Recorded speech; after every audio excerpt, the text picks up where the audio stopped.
El Salvador की हरी भरी वादियों में साहस और बदलाव की कहानी आकार लेती है।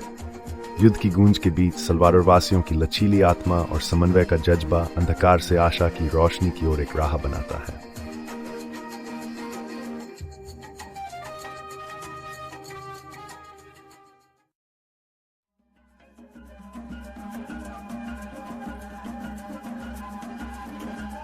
नीनी 70 के दशक के अंत में एल साल्वाडोर में राजनीतिक अशांति के बीच सामाजिक अन्याय और सरकारी दमन ने असंतोष को हवा दी। जमींदार अमीरों और गरीब जनसंख्या के बीच खाई और गहरी हो गई, जिससे क्रांतिकारी भावना को जन्म मिला। बढ़ती हताशा ने विद्रोही समूहों के गठन को प्रेरित किया, जो व्यवस्था को चुनौती देना चाहते थे।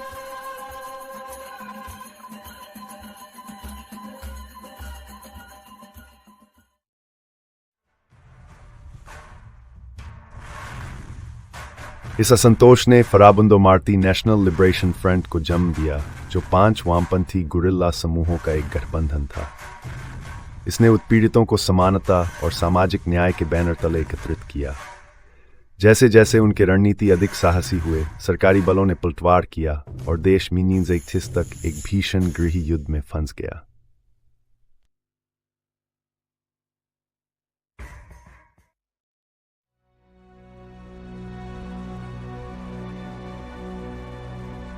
जंगल से घिरे पहाड़ों और शहरी गलियों में संघर्ष फैलने के साथ परिवार अपनी वफादारियों के कारण बंट गए। सैन साल्वाडोर में बैरिकेड्स और चेक पॉइंट अनिश्चितता और नुकसान के साए में शहर की पहचान बन गए।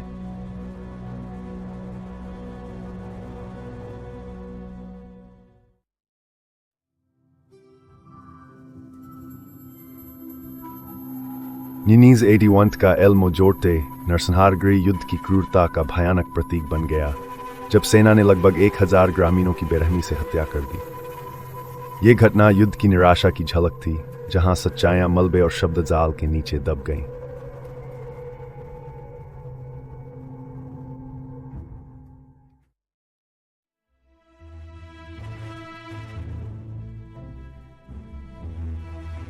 हिंसा के बावजूद अंतर्राष्ट्रीय ध्यान और समर्थन ने स्थिति का रुख बदलना शुरू किया। जब मानवाधिकार संगठन और विदेशी सरकारें अत्याचारों की खुलकर निंदा करने लगीं, तो शांति की मांग भी तेज हो गई। वैश्विक नजरों के दबाव में दोनों पक्ष वार्ता के लिए मजबूर हुए।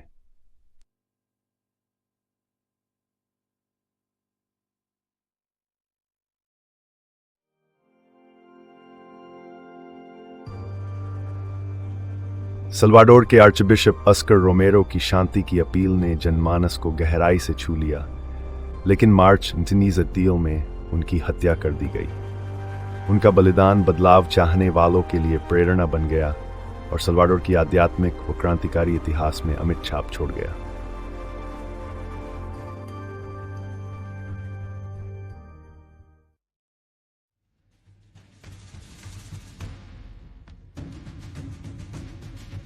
FMLN के समन्वित हमले लगातार बढ़ते गए। जब गुरिल्ला सेनाएं सरकार की सैन्य शक्ति को टक्कर देने लगीं, दोनों पक्षों को भारी क्षति उठानी पड़ी और जैसे ही गांव युद्ध भूमि बने, मानवीय संकट और गहरा गया।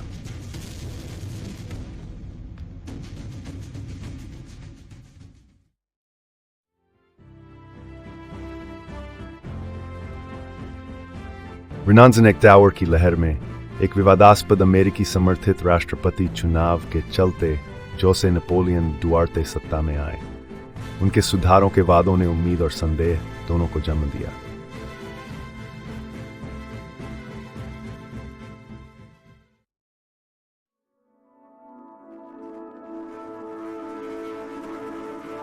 मैनीज़ तक FMLN और सरकार के बीच शांति वार्ताएं संयुक्त राष्ट्र की निगरानी में मूर्त रूप लेने लगीं।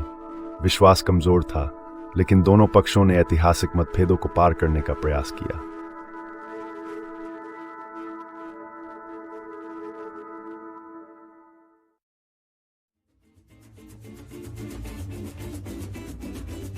शांति वार्ताओं का समापन फी चापुल्तपेक शांति समझौते में हुआ, जिससे 12 साल लंबे गृह युद्ध का अंत हुआ।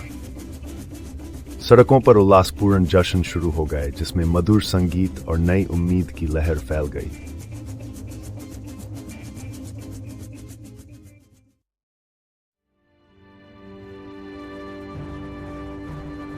इन समझौतों ने एल साल्वाडोर की सैन्य और राजनीतिक संरचनाओं में बड़ा बदलाव लाया और लोकतांत्रिक प्रक्रियाओं को प्राथमिकता दी गई। सैनिकों के नागरिक समाज में परिवर्तन के साथ समाज ने धीरे धीरे उपचार शुरू किया।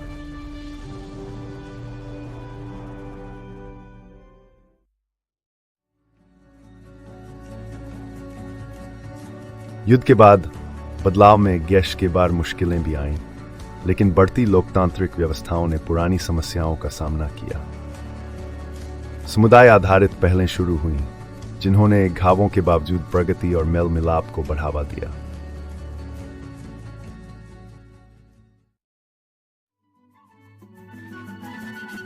आज एल साल्वाडोर का इतिहास उसकी लचीली भावना का प्रमाण है, जिसे शैक्षणिक पाठ्यक्रम में समन्वय और स्मृति की भावना के साथ पढ़ाया जाता है। आने वाली पीढ़ियों को अपने इतिहास से शिक्षा देकर भविष्य को शांति की नींव पर खड़ा करने का प्रयास किया जाता है।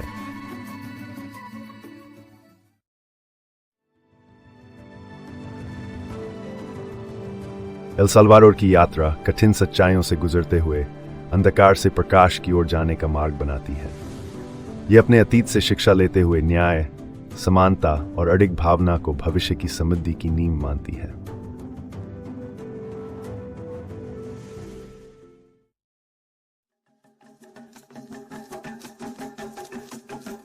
हालांकि चुनौतियां बाकी हैं, साल्वाडोर वासियों की आत्मा अब भी अडिग है, जो उनके आपसी संबंधों और परंपराओं से बंधी है। साझा कहानियां इन समुदायों का मार्गदर्शन करती हैं, उनकी विरासत और दृढ़ता को जीवित रखती हैं।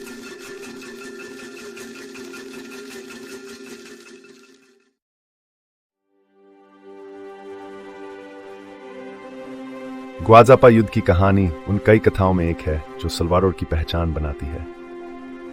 यह कहानी विद्रोह से समन्वय तक जाते हुए उसकी जनता के संकल्प का संदेश देती है और आने वाली पीढ़ियों के लिए उम्मीद और सहयोग का आह्वान करती है।